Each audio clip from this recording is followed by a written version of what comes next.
পারবে একটা জিনিস, কয় টাকা উনি লোন দিলে কয় টাকা ওনার বেনিফিট আইবে, এটাই উনি সুন্দর করে পারবে। শোনেন, ইউনূস রাজনৈতিক ব্যক্তিত্ব না, ওনারে সবাই আপনার সাপোর্ট করবে। কোথায় এরকম উন্নয়নমূলক কর্মকাণ্ড করছে? একমাত্র আওয়ামী সরকারি পারে। বাংলাদেশ আওয়ামী লীগ ঐতিহ্যবাহী সংগঠন। আমার তো মনে হয় না যে আওয়ামী লীগ ছাড়া নির্বাচন হইলে এটা গ্রহণযোগ্য তার জন্য। আমি চাই না যে এই সংগঠন নিষিদ্ধ। ব্যক্তির অপরাধ থাকতে পারে, কিন্তু পুরো সংগঠনের অপরাধ। বাহ চাচা বাহ, কি দিলেন আপনারা। আপনার এই কথা শুনে হয়তো বাংলাদেশের কিছু ইসলাম পড়া গ্রহণকারী কট্টরবাদী ইসলামিক ব্যক্তি বা মাদ্রাসা ছাপেদের পেছনে কিন্তু আগুন জ্বলতে পারে। আপনি একটু সাবধানে থাকবেন। জয় হিন্দ বন্ধুরা, আমি দীপ, আপনারা দেখছেন ইন্ডিয়া আপডেট। বন্ধুরা, এই মুহূর্তে আজকের দিনে বাংলাদেশের ঘরের ভেতরে যদিও আমরা কিন্তু অলওয়েজ বাংলাদেশি রিক্সাওয়ালাদের নিয়ে ট্রোল করি, কিন্তু এখনো পর্যন্ত বাংলাদেশি রিক্সাওয়ালা আমার হিসাবে বা আমার চোখে দেখা 4-4টে রিক্সাওয়ালা ভাইয়ের ভিডিও দেখেছি। তাদের কথাবার্তা শুনে, তাদের নলেজ, তাদের বাস্তব অভিজ্ঞতা, বাস্তব যে সিচুয়েশন চলছে, ওভারঅল পরিস্থিতি নিয়ে যে সমস্ত কথাগুলো বলেছে, যতটা বিচার বিশ্লেষণ করেছে, ওভারঅল দিক থেকে দেখলে তাদের বুদ্ধি কিন্তু আজকের দিনে সে এখন ক্ষমতায় থাকা ডক্টর ইউনূস হোক বা অন্য কোনো ব্যক্তি বা বলতে পারেন যারা সরকারটাকে চালাচ্ছে তাদের থেকে বেশি রয়েছে। বর্তমান সময়ে ডক্টর ইউনূসকে তিনি এমন ভাবে ধুয়ে দিলেন, আর যে সমস্ত বাস্তবমুখী কথাগুলো বলছে সত্যি ওনাকে স্যালুট জানায় মন থেকে। কেননা আজ যে সমস্ত কথাগুলো শোনার ইচ্ছা বা যেটা দেখার ইচ্ছা ছিল বাংলাদেশের ঘরের ভেতরে বুদ্ধিজীবী বলুন, বাংলাদেশের ঘরের ভেতরে যারা ক্ষমতায় বসে কাজ করছে তাদের মুখে থেকে, কিন্তু এখন পর্যন্ত সেই সমস্ত জিনিসগুলো তাদের মুখে দেখাই যায় না। উল্টে দেখা যায় উগ্রতা, হিংসা, ধর্মান্ধতা বা ধর্মকে সামনে রেখে সবকিছু ভাবনার বিচার করা, আর ভারত বিরোধিতা। তাদের নীতি, তাদের ভাবনা চিন্তা কতটা খারাপ সেটা আপনারা দেখেছেন, আমিও দেখেছি, সেটাকে নিয়ে ভিডিও বানিয়েছি। কিন্তু বর্তমান সময়ে যে ভাইয়ের রিক্সাওয়ালার কথাগুলো শুনলেন সেটা 100% সত্য। এটাও সত্য যে আজকের দিনে ডক্টর ইউনূস উনি সব থেকে এটাই ভালো পারেন যে কত টাকা দিলে কত টাকা ইন্টারেস্ট আসবে বা কত টাকা প্রফিট আসবে। এর জন্য উনি নোবেল পেয়েছেন। ওনাকে দিয়ে রাজনীতি মানায় না। খবর পেয়েছেন ট্রাম্প শপথ নিতেই উনি দেশ ছেড়ে পালিয়েছেন। বর্তমান সময়ে বর্তমান সময়ে যে সমস্ত ছাত্র সমাজের যুবকরা যারা ক্ষমতায় বসেছিল তারা একে একে দেশ ছেড়ে পালাচ্ছে। আপনারা দেখবেন বাংলাদেশের ঘরের ভিতরে পরিস্থিতি আরো কোথায় থেকে কোথায় যায়। তবে সবকিছু শোনার আগে বা দেখবার আগে আপনারা আপাতত এই রিক্সাওয়ালা ভাইয়ের কথাগুলো শুনে নিন। সত্যি বলছি, এনার কথা শুনে মনকে ছুঁয়ে গেছে, কেননা উনি বাস্তবমুখী কথা বলেছেন। তার থেকে বড় কথা কি জানেন, একটি দেশের মানুষজন কতটা ভালো আছে সেটা সব থেকে যদি আপনারা জানতে চান তাহলে দেশের সাধারণ মানুষকে জিজ্ঞাসা করুন। একটি দেশের ঘরের ভেতরে সাধারণ মানুষ যদি ভালো থাকে তাহলে জানবেন সেই দেশের সরকার ঠিকঠাক আছে। আর সেই দেশের সাধারণ মানুষ যদি বলে যে আমরা ভালো নেই, তাহলে এতটুকু বুঝে যাবেন সেই দেশের সরকার ভালো না। আর এরাই বাস্তব তার উদাহরণ। যেটাই হোক, শেখ হাসিনা মনে হচ্ছে আবার রিটার্নে আসতে ফর্মে ফিরছে। জানি না সামনের দিনে কি হবে, তবে এতটুকু আপনারা জেনে রাখুন। আবারও বলছি, স্বৈরশাসনী সরকার তো চলে গেছে, কিন্তু বর্তমান সময়ে অন্তর্বর্তী সরকার আর নোবেলজয়ী শান্তির ছেলে ইউনূস কতদিন থাকবে এটার কোনো গ্যারান্টি নেই। উনাকেও কিন্তু লুঙ্গি তুলে পালাতে হবে। যাই হোক, ভিডিওটি আগে দেখে নিন। শুধু ছাত্রের না, শুধু ছাত্রেরাই দেশে বসবাস করে না, আমরাও বসবাস করি। স্বাধীন করেছি, সংস্কারও করবো। স্বাধীন একবারই হয়েছে, স্বাধীন কাদের সাথে হইতে পারে? আপনারা তো 3 জন সাংবাদিক, আমাদেরকে প্রশ্ন করবেন, আমরা উত্তর দেব। আমি আপনাদেরকে প্রশ্ন করতে চাই, বৈষম্য বিরোধী যে আন্দোলন হলো, ছাত্র আন্দোলন, আদৌ কি বৈষম্য দূর হয়েছে? আমি তো দেখি প্রত্যেকটা সেক্টরে, প্রত্যেকটা ক্ষেত্রে এখনো সেই আগের থেকে আরো বেশি বৈষম্য চলছে। আমরা জাতি হিসেবে খুবই খারাপ। আমাদের মতো এত অসভ্য জাতি আমি মনে হয় না যে বহির্বিশ্বে এরকম অসভ্য জাতি আছে। এটা হলো আমাদের জাতীয়, এটা একটা জাতিগত একটা আমাদের সমস্যা আছে। এটা আগে নিরসন করতে হইব। যার যার স্থান থেকে তার ভালো হইতে হইব। আর বর্তমান সরকার এগুলো ম্যান্ডেট করতে পারতেছে না। আর উনি রাজনৈতিক কোনো ব্যক্তিত্ব না, ওনার দিয়ে সম্ভব না। এখানে প্রয়োজন, খুবই জরুরি প্রয়োজন রাজনৈতিক ব্যক্তিত্বের। হ্যাঁ, অতি দ্রুত একটা নির্বাচনের দরকার। নির্বাচন দিলে একটা রাজনৈতিক দল ক্ষমতা এসে এই দেশ সংস্কার বলেন, এই বিভিন্ন ধরনের কমিশন গঠন করে, এগুলো রাজনৈতিক ব্যক্তিরা করবে। এটা ওনার কোনো এখতিয়ার না আমার মনে হয়। আমার ব্যক্তিগত এটাই মন্তব্য, যে আমার মনে হয় না যে উনি এগুলা করার মতো অধিকার রাখেন। তারপর উনি হাত দিয়েছে, আমরা সাধুবাদ জানাই। কিন্তু উনি যে লম্বা একটা সময় নিতেছে, 2025 সালের ডিসেম্বর নাগাদ, আবার 26 সালের জুলাই নাগাদ বা জুন নাগাদ, এরকম হইলে তো চলবে না।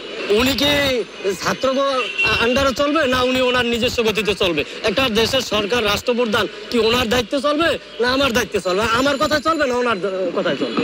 ওনার তো একটা চিন্তাধারা আছে, দেশ নিয়ে তো একটা ভাবার দরকার আছে, দেশের মানুষ নিয়ে ভাবার দরকার আছে।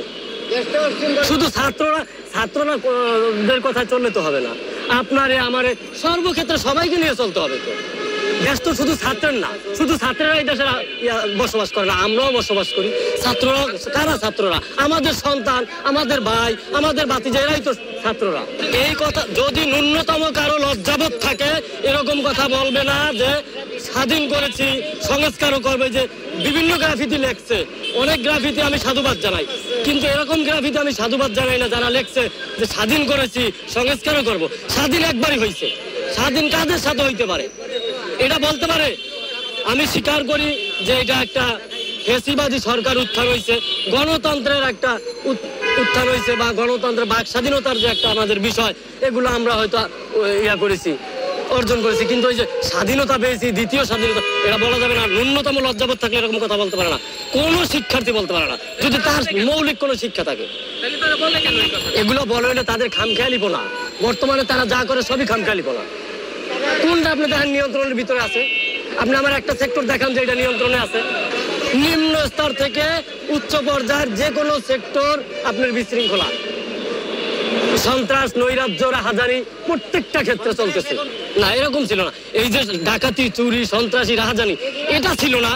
বিভিন্ন দুর্নীতি করছে, বড় আমলারা করছে, আমরা অস্বীকার করবো না। আমি দুর্নীতি করছে আমলারা। শোনেন, উন্নতি করতে হইলে দুর্নীতি হবেই। যে কোনো রাষ্ট্রে উন্নত না হইলে দুর্নীতি হবে না, উন্নতি করতে পারলে দুর্নীতি হবেই। ওখানে বড় বড় মেগা প্রকল্প করছে, দুর্নীতি হয়েছে ওখানে। 1 কেজি চাল দিয়ে তো আপনার আধা কেজি কম দিয়ে দুর্নীতি করা যায় না, ওখানে হয়তো 1 মুঠ কম দিয়ে দুর্নীতি করা যায়। তো বড় বড় মেগা প্রকল্প করছে, দুর্নীতি করছে। দুর্নীতি যেমন করছে তাদের বিরুদ্ধে মামলা হয়েছে, অ্যারেস্ট হইতেছে, রিমান্ড হইতেছে। এই তো তাদের মামলাগুলো বিচারাধীন প্রক্রিয়া আছে, ট্রাইব্যুনাল গঠন করছে। আমি ব্যক্তিগত যে আমার মন্তব্য হলো, বাংলাদেশ আওয়ামী লীগ ঐতিহ্যবাহী সংগঠন, স্বাধীনতা সংগ্রামের আগের থেকে, ভাষা আন্দোলন থেকে এই আওয়ামী লীগ সংগঠন ঐতিহ্যবাহী সংগঠন।